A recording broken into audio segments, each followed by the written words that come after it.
Eroor high school ജംഗ്ഷനിൽ നിന്ന് പ്രകടനമായാണ് NREGS വർക്കേഴ്സ് അസോസിയേഷൻ AITUCയുടെ നേതൃത്വത്തിൽ നൂറുകണക്കിന് തൊഴിലാളികൾ ഏരൂർ പഞ്ചായത്ത് ഓഫീസ് പടിക്കലേക്ക് എത്തിയത്.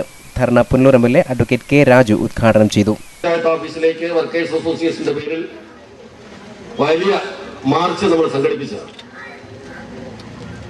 അതുകൊണ്ടാണ് ഇപ്രാവശ്യം വർക്കേഴ്സ് അസോസിയേഷൻ AITUC നമ്മുടെ സംസ്ഥാനത്തൊട്ടാകെ ബ്ലോക്ക് പഞ്ചായത്തുകളിലേക്ക് മാർച്ച് നടത്താൻ തീരുമാനിച്ചു. എങ്കിലും അഞ്ചൽ ബ്ലോക്ക് അതിർത്തിയിൽപ്പെട്ട എല്ലാ പഞ്ചായത്തുകളിലും പഞ്ചായത്തിലേക്ക് മാർച്ച് നടത്താനാണ് നമ്മൾ തീരുമാനിച്ചത്.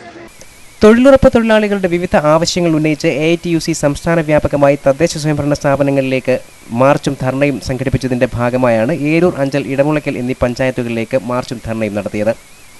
ഏരൂരിൽ NREGS വർക്കേഴ്സ് അസോസിയേഷൻ അഞ്ചൽ മണ്ഡലം കമ്മിറ്റി സെക്രട്ടറി ലിജി ജോൺസന്റെ അധ്യക്ഷതയിൽ നടന്ന ധർണയിൽ CPI Eroor local committee secretary G Ajith, NREGS workers association Eroor village secretary S Sudevan, NREGS workers association Ayiranalloor village president Varghese, secretary Rejimon തുടങ്ങിയവർ സംസാരിച്ചു. ഇടമുളയ്ക്കൽ പഞ്ചായത്തിൽ നടന്ന ധർണ മുൻ MLA PS സുബാൽ ഉദ്ഘാടനം ചെയ്തു. അഞ്ചൽ പഞ്ചായത്തിലെ ധർണ CPI അഞ്ചൽ മണ്ഡലം സെക്രട്ടറി KC ജോസ് ഉദ്ഘാടനം ചെയ്തു. News bureau, Anchal.